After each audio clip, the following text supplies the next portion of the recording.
Hey, what's happening, everyone? Pragmatic Addict here. Alright, hands down, my most anticipated Jurassic sequel, ever. First off, this director does have a pretty good track record as far as his filmography, and actually said that his intentions for this movie were to bring back the horror and thrills that we not only got from that original movie, but also that he got when first seeing that original film as a kid. That, along with what the trailer, more specifically the second trailer, actually delivered, seemed to be delivering completely on that. Along with a premise that I think is one of the best for the Jurassic series, where we follow a new group of people going to a new island that we haven't seen yet in the series, that was actually the research grounds for the original Jurassic Park. This research facility was also the ones who gave the okay to all the dinosaurs to be in that original park. But the dinosaurs that didn't make the cut, whether that be because they were too scary, too dangerous, etc., were also left on this island.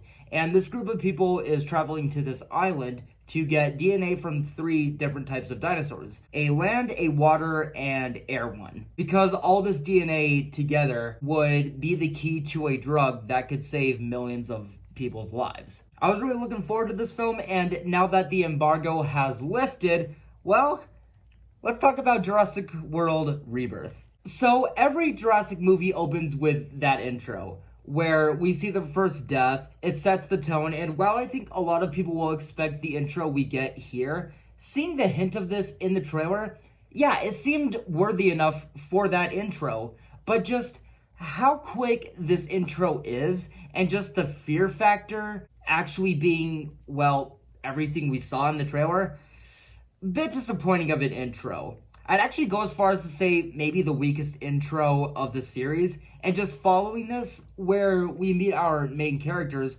also just not the most interesting introductions. It kind of feels like it has a bit of a non-existent tone. Does feel a bit like that thing where it's that cliche of boring humans in a creature feature, and made me pretty worried that they might be that dreaded slog of the movie. Though they do establish this movie's plan very quickly and explain it very straightforwardly, where they're going, what they're doing, the dinosaurs that they expect to meet to get the DNA, while obviously not knowing the actual things that await them on the island.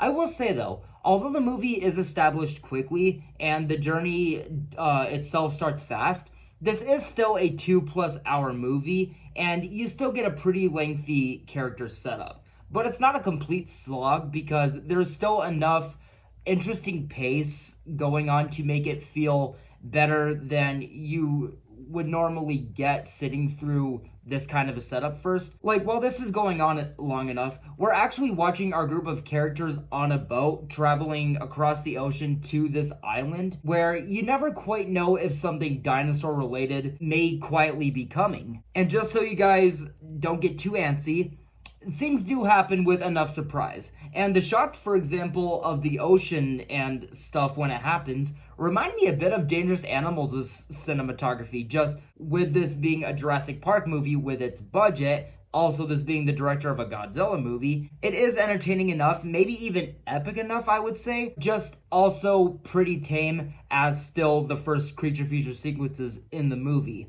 But still, again, entertaining enough where it does have you anticipating what may come further. And I will say, when they do get to the actual island, the tone setting does feel different than any other Jurassic movie. It's got a much more Castaway Island feel, but first impressions also still has enough of that tease at threat that you like to see in build up in a Jurassic movie when people are arriving on whatever the island is. And I will say, when they settle further into this island, which happens very fast also, the landmarks also feel classic Jurassic Park enough, just on a different level. Like traveling through vast, dark green, deep jungles, misty streams. So it's new and fresh enough, but also locations you'd want in another Jurassic movie.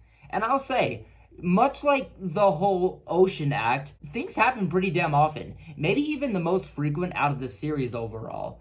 It's just that it all feels a bit tame as far as the horror that this film was teasing.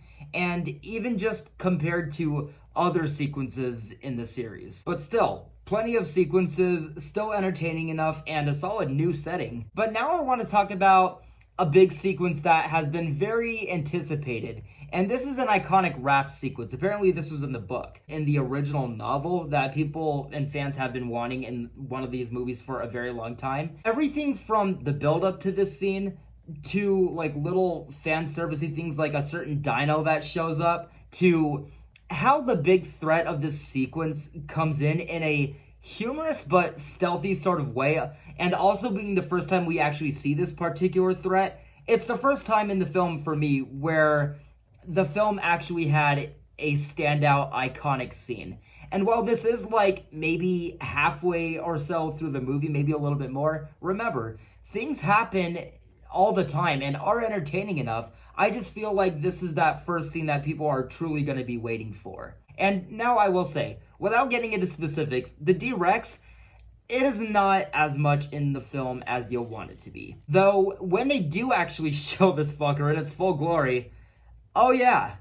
Wow, that's one ugly son of a bitch. Was a bit like Clovey landed in Jurassic Park. Though I feel like the ending, the finale, just ended a little bit too easy.